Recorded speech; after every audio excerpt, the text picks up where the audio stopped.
UFC 271 weigh-in recap show, full card predictions, and the betting breakdown. Main event, Israel Adesanya fights Robert Whittaker for a second time. We have a really good card. I can't wait to go through each fight for the final time before the event. We will break down each of the matchups after seeing the fighters on the scales. We'll pull up the fighters. We'll see how they looked. Make sure you guys smash that like button. If you are new to the channel, subscribe, turn the post notifications on, and share the video as well. Make sure to tune into that Fight Companion. I'll be going over the full card live on the channel as it's happening. Also for the main card, my man Manpreet from MMA Lock of the Night will be joining me. It will be a fun collab. So make sure you guys tune into that. And let's jump into the first fight of the night.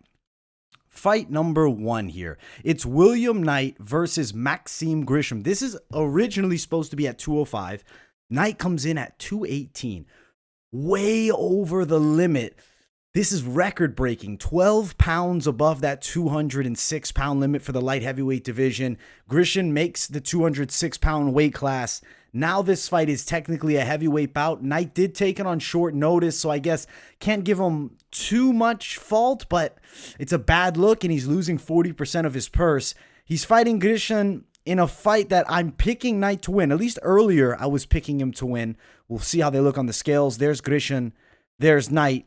No official face-off on the MMA Junkie website for the pictures, but Grishin is going to be outsized here as far as the body department goes. Height, yes. Reach, yes, the favor of Grishin. But pure raw power strongly favors Knight. Earlier in the week, he's the pick. He's still going to be my pick here and weighing, a serious amount more than his opponent, being 12 pounds above the weight class. I can't imagine what he's going to rehydrate to. He's a heavyweight taking on a light heavyweight. This is two different weight classes here. I think Knight's going to knock him out in the second round. I have to still ride with him. It's a bad look that he's this off, though, on the scales. I mean, this is bad for his UFC career. He's a plus 150 underdog. Grishin around the minus 155 tag as the favorite. I think Knight gets it done. I think the size is a factor here in the knockout power. I like KO prop, plus 300. I like William Knight for the win. I think he beats Grishin.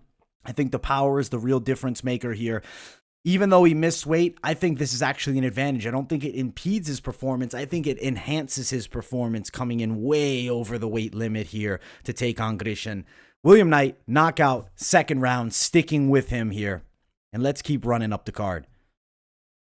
Next fight, Jeremiah Wells fights Blood Diamond. We get to see Blood Diamond in action.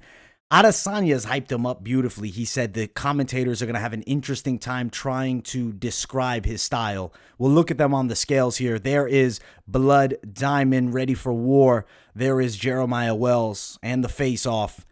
I mean, Wells, yeah, thicker human being, just a naturally more muscular guy.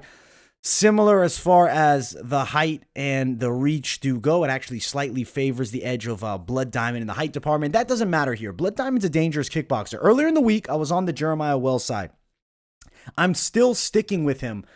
But as a fan, I would love to see Blood Diamond get an emphatic knockout and really jumpstart his UFC career, because he has a lot of hype coming into this fight.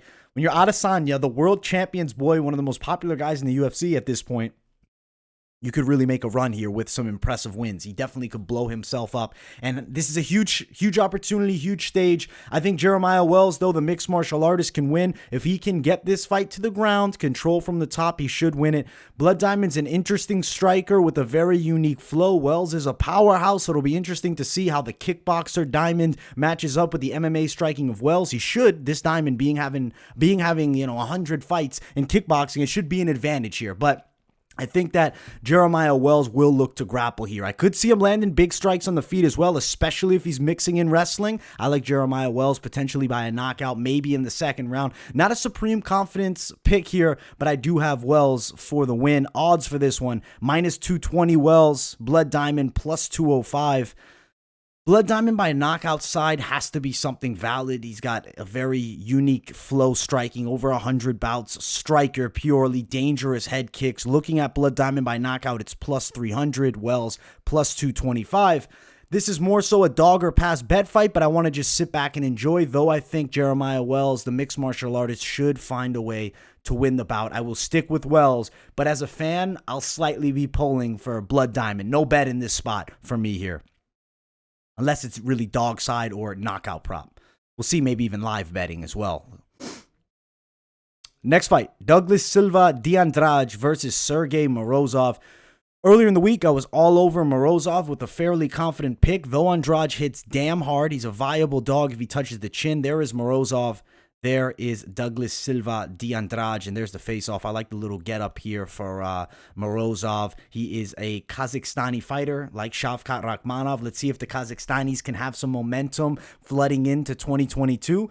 I expect a win here. I think that Silva de Andrade is a little too basic with the stand-up, more Thai-style power striker. Morozov has a pretty decent technical kickboxing skill set, but chains in the wrestling phenomenally. The wrestling's a big difference maker. On top, I can see Morozov controlling. I like Morozov win via decision in this one. Looking at the lines here, Morozov minus 200, Silva de Andrade plus 185. I like Morozov for the win. I do think we're going a bit long here. I really see this as a fight that really goes distance because smaller guys, unless that big knockout shot for Andrade comes through, I don't see much viability of him winning a decision. Morozov wins via decision, upwards of plus 120, so not insane value. Over 1.5, minus 335. Fight goes distance here is probably one of your better bets, minus 165 more so range for this fight here. And I do think we're going full three here with these bantamweights. I like Morozov. I expect him to win. And I think he's going to beat Douglas Silva de Andrade and really get some momentum heading into 2022 here. Morozov. Next fight of the night, Jacob Malkoun versus AJ Dobson. Earlier in the week, I was on Dobson confidently, and he's fighting Malkoun, who definitely showed some different wrinkles in his game with the wrestling in the last one against Abdul Razak Al Hassan. We'll look at them on the scales, though. There is Jacob Malkoun. There is AJ Dobson. See a big size differential here. I'm not super concerned about AJ Dobson having a spotty ground game. I think he can stop the takedowns. Dobson's stand-up is dangerous. His hands are very heavy. He looks for the knockout. He'll go for the kill. I think that AJ Dobson gets a stoppage of Jacob Malkoun here. I like second or even first round knockout for Dobson. I think he's going to beat Malkoun. Malkoun does have okay striking too, has fought as a pro boxer, showed wrestling wrinkles in his game. He has some more tools than originally thought, but I think AJ Dobson beats him here. He's definitely a prospect to keep an eye on for certain. Looking at the lines here, it's Pick'ems. AJ Dobson, minus 108, plus 102. Malkoun, you'll find it around Pick'ems range pretty much everywhere that you go here. I don't know why Fight Odds is running a bit slowly for me here. I do apologize about that. But let's get these props up on the screen. If they want to load, we'll find out. Now we're going to have to pull up our old friend Best Fight Odds. I guess we're going to have to do it. Best Fight Odds might not be always on point, but I will say for this card, I went through. They're on their game. So Dobson, Malkoun, pretty much even Stevens besides a couple of bookies. Looking towards maybe the side of Dobson by KO, upwards of plus 195 value, which I do think is fantastic. AJ Dobson, win by KO. That is my prediction here. I expect that to be the result. Should be a pretty damn fun fight between these middleweights here. And I'm excited for Dobson's debut in the UFC. The next fight of the night, Ronnie Lawrence versus Mana Martinez. Prospect watch fight on both sides, but I really like Ronnie Lawrence. Earlier in the week, I'm on him to win. We'll check the fighters out in the scales, and we'll see if that pick stands here. There is Ronnie Lawrence on the scales looking ready for war. There's Mana Martinez, and there's a little bit of a face-off. Martinez does look to be slightly bigger than his opponent, Ronnie Lawrence, about 2 inches taller, but I think the wrestling's a real factor here, especially the way Lawrence chains the wrestling in. I'm still on the Lawrence side here. Nothing swaying me towards Mana Martinez. I think Lawrence can definitely win a decision in this fight. Odds, though, he's a very wide favorite. As finally we get Fight Odds to load up for us here. Looking at it, nearly minus 280 to plus 255 in favor of Ronnie Lawrence. Lawrence wins by decision would be the prop that I would be picking for you guys if I had to throw one. Plus 115, also over 2.5, minus 185, but I'd rather just play the Lawrence wins by decision prop at plus 115. I expect him to beat the very game Mana Martinez, and I think Mana is definitely going to look better than we saw in the Contender Series. He's better than that fight against Draco Rodriguez, certainly. I don't think he gets stopped quickly here, but Ronnie Lawrence should beat him, especially if he can get those takedowns going. Ronnie Lawrence for the W in this fight. Fun bantamweight prospect fight. Next fight of the night. Carlos Ulberg versus Fabio Cherant. Earlier in the week, the pick is Ulberg. He's a damn impressive striker and somebody to keep an eye on. We'll look at them on the scales. There is Fabio Cherant there. Carlos Ulberg right there. And there is the official face-off. So you see size factor slightly leaning the way of Ulberg. He's definitely a more technical kickboxer, an experienced striker. Question marks around the chin of Cherant I don't think are very realistic. I don't think he's glass-jawed or anything. He got cracked by William Knight and put down. I think Ulberg's going to find that chin too. I like Carlos Ulberg. I like him to win by knockout. I'm thinking first, second, or even third round. So really the knockout prop where I would lean towards on this one. When you look at Ulberg's debut, he fought Zachuku and he went for broke early. He just went chaotic. He went aggressive. He tried to get Zachuku out of there in the first round. I expect a more patient attack from him here against Cherant, picking him apart, finding the strike to put him down. I'm thinking knockout, though, for certain. Now, looking at the lines of this fight, Ulberg's a pretty big money line favorite. Minus 245, Cherant plus 235. If you like Ulberg, potentially by knockout, maybe that's the play you want to do here. Ulberg wins by KO. That value is minus 130. So they've kind of covered that end with the bookies. You're not going to be jumping all over that. Maybe we go under 1.5, minus 135, but I think Ulberg could be more patient than that. Maybe a money line Ulberg bet. Maybe you just enjoy the action here, but I do think Ulberg gets a knockout some point throughout the 3 rounds over Fabio Cherant. Next fight of the night. Kyler Phillips, Marcelo Rojo. The Matrix, Kyler Phillips. I expect him to put a display on Marcelo Rojo here. I really like Kyler Phillips as a prospect. I picked him earlier in the week. The scale's not changing anything for me. But Rojo looks fucking game. I love the neck tat. This guy's a savage with the ink. He looks intense. There's Phillips with the flow. And then there is the face-off here. Rojo a little bit taller. I expect Phillips' dynamic striking to lead the way. I just think he has more tools than Rojo. But we have to note this. Rojo can bang with the boxing a bit. He's good inside. He'll chain his wrestling in well. If Phillips goes for broke for a KO, it might be a Paiva situation where he gasses. He's a huge favorite here. I definitely do believe he wins the bout, but it needs to be a more patient performance than he showed against Paiva. He has the tools to be very good at 135 pounds, but he needs to calm himself down and let the fight happen, find his openings. He has the ability for certain. Kyler Phillips for the win. I'm thinking knockout as well. Looking towards the betting side, you're not going to be money lining this fight. It's just not really a viable option. Phillips is minus 380, Rojo plus 350. As far as the potential props, I don't know what's going on with FightOdds.io here, man. They're running at turtle speed, so we're just going to stick with best fight odds. So shout out to them for flowing nicely today. Phillips, looking at the knockout prop for him, you're looking at about even money. Plus 115 is the best value you can find for it. I like Kyler Phillips for the win. I do think he gets the win by KO. I think he's stopping Rojo second or third round. Expect more patience out of him. That's what he really needs to show us, and I do believe that's what we're going to get out of Kyler Phillips in this matchup. Fun fight for certain, and Phillips for the win. Next fight of the night, retirement fight for Roxanne Modafferi. She takes on Casey O'Neill. Earlier in the week, the pick is O'Neill confidently, but of course, there's going to be love towards Roxy on the betting line. Some people are going to be throwing down on her as a dog. There's Roxy, looking like a savage with the blonde hair. The final time we'll see her, Casey O'Neill flexing it out, and there's a good little face-off. Roxanne Modafferi's striking has always been a pretty substantial hole in her game, but her grappling is good. She's a dangerous jiu-jitsu practitioner. She has a ton of professional fights, but Casey O'Neill is a real prospect. She's a girl that we got to watch. We got to respect. We got to keep an eye on. I really feel like Casey O'Neill goes out there, puts on a swell performance, and beats Roxanne Modafferi rather convincingly. Am I thinking stoppage? I'm leaning decision. Though some people are on the stoppage side, they think she'll get Roxy out of here. She definitely could. She's a proven finisher, but I'm more on the decision side. We'll look at the betting value and let's see what exists here. Actually, we can't use fight odds. We're giving best fight odds the shot here. Looking towards this fight between these ladies, let's find it here. Casey O'Neill, minus 355 best value, plus 380 for Roxy.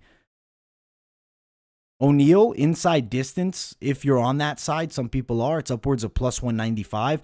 I more am on O'Neal wins a dominant decision. That's about plus 105 best value. So something to note, maybe a bet to play. If you're on the Roxy side and you're like, she's getting it done, I see it. Your better money line, you're getting around plus 300 value, upwards of even plus 380. So big underdog, Roxy's last fight. Strange things could happen. And what a better way for Roxy to finish out her career by beating an 8-0 Casey O'Neal and giving her that first L.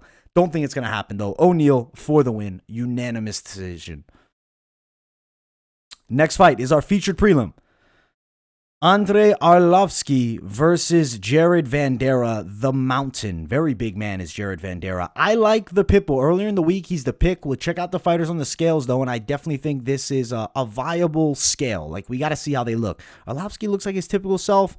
Arlovski looks a bit taller. Dude, I think Arlovski's going to do work from range. He's such a long-time UFC veteran. I don't think that the boxing of Vanderaa is near the level of Arlovski. I don't think the Muay Thai will be super effective. He's a bit open for straight shots. I think Arlovski outpoints Jared Vanderaa over the course of the 3 rounds. Unanimous decision for the Pitbull, Andrei Arlovski, and he's 43. He's still got something, man. Now, looking at the lines, if you're betting this fight, Arlovski's a minus 140 favorite, so he is a viable play. One of like the big rules of the MMA game is never bet on somebody over 40, but we've seen older guys get wins as of recent. I mean, a world champion, Glover Teixeira's in his 40s. Andrei Arlovski should win against Jared Vanderaa here. If you like Arlovski, you're on his side. You know what? He's probably winning a decision, so that prop would be upwards of plus 135 best value for Arlovski. But Vanderaa by KO, if he touches that chin with a clean shot, he's a big man, 265, and he cuts to that limit, he could do some serious damage. Plus 420 for Vanderaa to win by knockout. I like Arlovski for the win. If Vanderaa does find the chin, there's definitely certain chance that he could get the knockout, but likelihood, I'm saying it's relatively low. Andrei Arlovski, unanimous decision. And let's jump to the main card. First one is Nasrat Haqparast and Bobby Green. For the people watching, smash the likes, make sure to subscribe, and turn the post notifications on as well. I really am on Bobby Green confidently here. Earlier in the week, he's the pick. He was me and my friend Mike Finch's money line lock of the night for our podcast we do every Thursday. So something to note definitely there. A lot of confidence for the Bobby Green side. There is Nasrat looking just like Kelvin Gastelum. And then there is Bobby Green. And this face-off was intense. These guys are ready to go to war here. I think Bobby Green's going to outpoint him over the course of all 3 rounds. He's faster. He's trickier. Nasrat's a decent kickboxer, fights out of the southpaw stance, but I just think strong speed edge for Bobby Green. He has great reflexes. He evades shots extremely well. Majority of this fight, if not all of it, will be fought on the feet, and this is the Bobby Green game. Win, Bobby King Green, unanimous decision, and a confident bet too. If you're looking to throw down on this fight with a little something, maybe you're thinking, hey, I want to play Bobby. I do like him. Minus 137 best value, and more so you find it in that minus 150 range. I'm on Bobby Green. I think he's going to beat Nasrat Haqparast, who's a plus 140 dog. Looking at Bobby Green by a decision, which I do think is a pretty likely option, though I'm way more a fan of the money line play here. Plus 180 best value for Bobby Green, wins by a decision. So definitely solid note there, something to keep in mind. Maybe you're propping it up with Bobby Green decision, over-unders. Fight goes distance, minus 200, but minus 185, best value for that. But I'm on Bobby Green. Money line him. Bobby Green, very confident pick. As you can see, I'm on Bobby, and I'm on him confidently with a good amount. I'll be playing him myself. So definitely a bet to potentially check out for you guys. The next fight of the night, Alexander Hernandez, Renato Moicano. It's now bumped up to that main card. We did lose a fight that I didn't even note at the beginning. I'll note it again at the end, but we unfortunately lost Matt Schnell, Alex Perez. Alexander Hernandez, Renato Moicano. You know, I think it is closer than the lines have it. Alexander Hernandez kickboxing is dangerous. Earlier in the week, I was on Moicano. I don't think you can sleep on him because he's been knocked out a few times. The guy's very dangerous with his grappling and does have a competent Muay Thai striking style. There's Moicano. There is Alexander Hernandez, and there is a nice, intense face-off, but an old-school, respectable, intense face-off nonetheless. I like the range advantage from Moicano with the height, but I don't think it's super substantial. Can he get it to the floor? Big question mark. I'm going to go Moicano wins via decision. Could see him finding a sub. Could also see Hernandez catching him with a big shot and knocking him out, but I like Renato Moicano here. I'm feeling him I'm feeling a pretty decent confidence, but I've been torn all week long, so I will note that. But he looked good on the scales. Minus 155 for Renato Moicano. Alexander Hernandez plus 145. Moicano for the win. If you like the over-unders, I think they're viable here. Minus 190 for over 1.5, I think is pretty good. Over 2.5, you can find it at near even money, which I think is great. Fight goes distance, plus 150, best value. Moicano wins by decision is what I like, but he does have the submission prowess. So submission plus 300, decision for Moicano sitting at plus 260. So decent props you could play. More so a fan of the money line. Maybe you're dogging it up for Hernandez. Actually, I will note the Hernandez knockout prop is plus 275. Good fight. Moicano for the victory. And it's on the pay-per-view card now. Next one is our featured bout of the night. Jared Cannonier, Derrick Brunson, the number one contender fight in the middleweight division. Assuming Derrick Brunson didn't shoot himself in the foot by saying he's only fighting 2 more times. I don't think he has. I think that they'll still potentially give him a title shot, depending on who wins the main event, of course. Earlier in the week, I'm on Brunson, and I'm feeling like he's a very viable underdog. Now, let's look at the fighters on the scales. Derrick Brunson looking good, looking ready for war. Looking ready to go to war. And there's Jared Cannonier looking lean and mean as always. And there's the face-off. Not a crazy face-off. Nothing on the scales is going to change my mind on this fight because it's realistically, can Cannonier stay upright on the feet? Can he land the power shots, or is Derrick Brunson going to employ the wrestling? Maybe a live betting option. Definitely like the underdog Derrick Brunson, especially if he can land some takedowns early. We kind of get a feeling of where this fight's going to be going. Looking towards betting this one, underdog, Derrick Brunson's plus 145, Cannonier minus 150. I like that plus 145 tag for Derrick Brunson. I think he's a good money line dog. I think Brunson will win a decision, and if it does go distance here, a Brunson decision plus 280, but I have to note, Cannonier KO plus 120. Cannonier, if you are on a money line, he's minus 150 best value. So not terrible bets on either side, but definitely feeling the underdog, Derrick Brunson for the win. Co-main event. Derrick Lewis versus Tai Tuivasa, Bam Bam versus the Black Beast. I expect absolute action here. I expect a fight that ends in the first round. And we'll check out the face-offs earlier in the week. The pick is Derrick Lewis. There's Tai, ready for war. There's Derrick Lewis. Both these guys have a lot of respect for one another, man. Both stand, bang, go to war. This is the perfect fight for both men. Whoever lands first. I think Derrick Lewis will land first. I think he's going to get the knockout in the first round. Could be a scary bet, though, because Tai Tuivasa hits damn hard and could knock him out as well.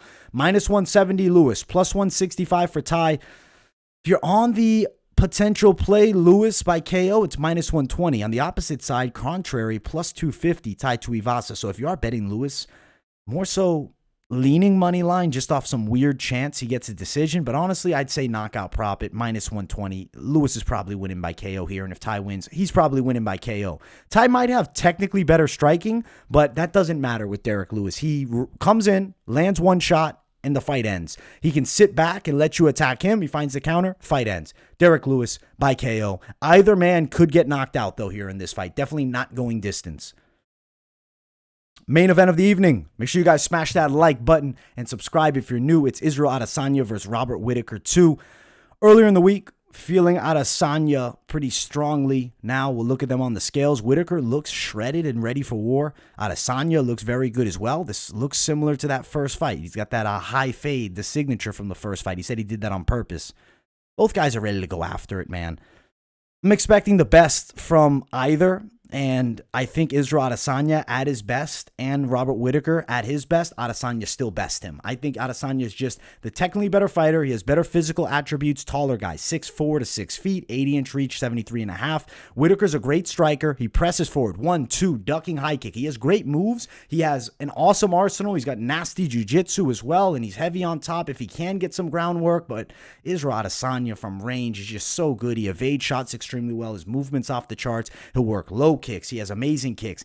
He's going to be able to evade the strikes, man. I mean, Robert Whittaker maybe surprises us looking for some wrestling here, but I don't think he'll be super successful. Adesanya is a very difficult guy to take down and an even harder guy to control if you do get him down. I'm going Adesanya, late TKO, third, fourth round knockout for Izzy. Looking at the lines, Adesanya minus 260 best value, Whittaker plus 240. I like Adesanya as a pretty big favorite. I'm confident in him. I think we're going a bit long here. You go Adesanya by TKO plus 195? I like that play. I really do. The Whittaker side, if he did land a big shot, it could happen, but nothing's telling me that it is. It's plus 700 for him by KO. Maybe you're round betting Adesanya. Third round is plus 1,100. Adesanya fourth round plus 2,000. Maybe you're going overs, unders. Over 2.5 is minus 230. I do think we're going longer. I think it's going to be a more competitive fight than that first bout, but it's still going to be Adesanya getting his hand raised and knocking Robert Whittaker out. Should be an excellent main event. Overall, this card is pretty damn good. Unfortunately, we did lose, one fight that is just seeming like it's destined to not happen. It's Alex Perez versus Matt Schnell, but it is what it is. Overall, UFC 271 bringing the heat, and I can't wait to watch it. Now, before I send you guys off, I want to give you my favorite parlays. Just going to give you a couple of them. I like Adesanya a lot here. I really am confident in him. Bobby Green, plus 129. You'll find it around that range.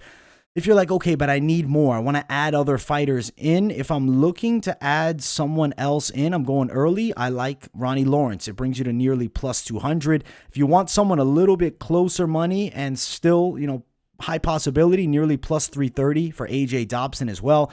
Of course, you can get crazy. You add in Morozov, and then you add in Ronnie Lawrence, plus 737. And then you're like, man, give me William Knight too. It's plus 1951. By no means am I saying play this, but there's ways you can mix, match it, add some dogs, and get some huge value parlays. But overall, I much prefer 2 3-fighter parlays max. UFC 271 is bringing the action, guys. I can't wait for it. Make sure that you all tune in. I will be live for the full card on the channel with the Fight Companion, and then on the main card, my good friend MMA Lock of the Night, Manpreet, is going to be jumping in, and we'll be doing the breakdown together of the action. So that should be a lot of fun. Keep it locked in here at MMA Experts. Much love, guys. Make sure you smash that like button. Subscribe if you're new. Turn post notifications on, and share the video as well. And I will see you all in the next one. Peace.